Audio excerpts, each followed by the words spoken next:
Class 8-এ আর আমি তখন class 6-এ। তো একদিন ও যখন ক্লাস 8-এ অ্যাডমিশন দেবে, মানে পরীক্ষা এক্সাম হয়েছে, ফাইনাল এক্সাম, তখন ওর ঘরে আমি গেছিলাম। যাওয়ার পরে ও আমার সাথে ফিজিক্যাল সম্পর্কে জড়ায় গেছে। ফার্স্টে ফিজিক্যাল সম্পর্কে জড়ায় গেছে, তারপর হচ্ছে আমি ওর সাথে আস্তে আস্তে কথা বলতে বলতে অনেক গভীরে চলে গেছি। 5.5 বছর হয়ে গেছে ওর সাথে আমি রিলেশন করি। ও আমার সাথে যতদিনই দেখা করতো, যতদিনই থাকতো, বা যতদিন ওর সাথে আমার কথা হইতো, ও আমার বাড়িতে যাইতো, তখন ওর সাথে আমার ফিজিক্যাল সম্পর্ক হইতো, শারীরিক মেলামেশা সবসময় হইতো যখন ও আমার সাথে দেখা করতে যাইতো। আমি যখন ঢাকা গেছিলাম, ঢাকা যাওয়ার পরে ও তখনও আমার সাথে ছিল। ঢাকা যাওয়ার সময় সকাল থেকে সন্ধ্যা পর্যন্ত ও আমার সাথেই থাকতো, তখন ওর সাথে আমার মেলামেশা হয়েছিল। তো ঢাকা থেকে আমি দেশে আসছি, ও আমাকে নিয়ে আসছে, তখন হয়েছে। আবার দেশ থেকে আমি যখন গেছি, ঢাকাতে নিয়ে গেছি, ও আমাকে নিয়ে গেছে, তখনও হয়েছে। এই শারীরিক সম্পর্কে হয়েছে। আর আজকে হয়েছে মূলত ও আমাকে, আমার একটা রিপোর্ট ছিল, মেডিকেল রিপোর্ট ছিল, ওইটা নিয়ে ওর বাসায় যাইতে বলছে। বাসায় আমার মেডিকেল রিপোর্ট ছিল একটা, তো ও আমাকে বলছে যে ওইটা নিয়ে তুমি বাসায় আসো। ওদের বাসার ওইখানে একটা ব্রিজ আছে, ওইখানে বললো যে ওইখানে যাইতে। তো আমি আমার ঘর থেকে মেডিকেল রিপোর্টটা নিয়ে ওর কাছে গেলাম। যাওয়ার পরে ও আমাকে ওর ঘরে নিয়ে গেছে। ঘরে নিয়ে যাওয়ার পরে ও যায় শুয়ে পড়ছে। শুয়ে যাওয়ার পরে ওর কাছে গিয়ে আমি বললাম যে কি তুমি আমাকে ঘরে কেন আনছো, ঘরে কেন আনছো? তখন ও আমার শরীরে টাচ করছে। টাচ করার পরে তখন আমি বললাম, হঠাৎ করে ওর ভাই চলে আসলো। ভাই চলে আসার পরে ওর ভাই ওর আম্মুকে ডাক দিল। ওর আম্মুকে ডাক দেওয়ার পরে ওর আম্মু এসে আমার গলায়, আমার ওনা দিয়ে আমার গলায় ফাঁস দিয়ে ধরছে। ফাঁস দিয়ে ধরার পর ওর ভাইও আমাকে মারছে, ওর আম্মুও মারছে, সবাই মারছে। পরে আমি যখন আমার বাসায় কল দিছি, ওই টাইমে আমার ফোনটা নিয়ে মেহেদি ভেঙে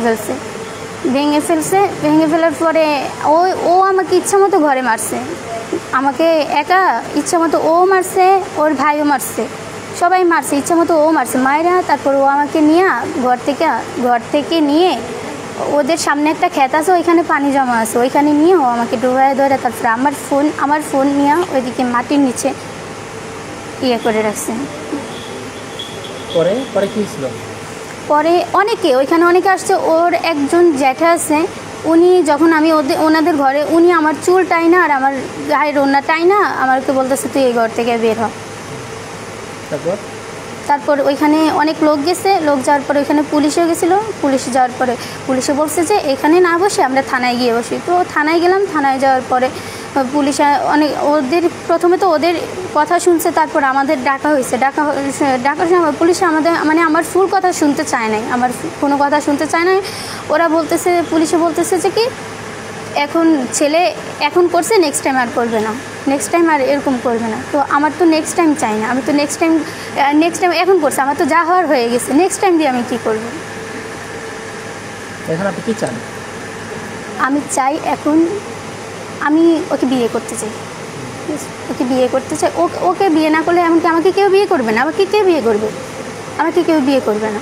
আর আমি চাই না কাউকে বিয়ে করতে, আমি ওকেই চাই, ওকে বিয়ে করতে চাই। এখন বাকিটা ওর পরিবার কি বলে? ওর পরিবার তো বলে না, ওর পরিবার তো বলে আমাকে নিবে না। তো ওর পরিবার বলে আমাকে নিবে না। ওর বাপে অনেক হুমকি দুমকি, অনেক মানে ওর বাপে আমাকে অনেক অভিযোগ নেয়। আমার বাড়িতে আসে, আমাকে হুমকি দুমকি দিয়ে যায়, আমাকে মারবে, আমার ঠ্যাং ভেঙে ফেলবে। ওর বাপে আমাকে যখনই দেখে, ওনার চোখের সামনে যখনই দেখে, তখনই উনি আমাকে বাজে কথা বলবে আর মায়ের ধরে হুমকি দেবে। কেন বলে সেটা আমি জানি না, তবে হচ্ছে এই সম্পর্কের কারণেই বলে, হয়তো আমি তো জানি না। হঠাৎ করে দেখলে উনি আমাকে বলবে, উনি আমাকে মারবে, ঠ্যাং ভেঙে ফেলবে, বাড়িতে আসবে, এই বাড়িতে জায়গা দিবে না, আমার বাড়ি থেকে আমাকে উঠায় দিবে, আমার বাড়িতে থাকতে দিবে না। বাবা বলুন কি, আমার এই 2টা মেয়ে থেকে বাবা মারা গেছে। আমি এই 2টি মেয়ে নিয়ে আমি কষ্ট ভোগ করতেছি। এই 2টা মেয়ে, এই মেয়ে ছোটো মেয়ে এটার লাগে, এই মেয়েদের লাগাইছে 5টা বছর সম্পর্ক।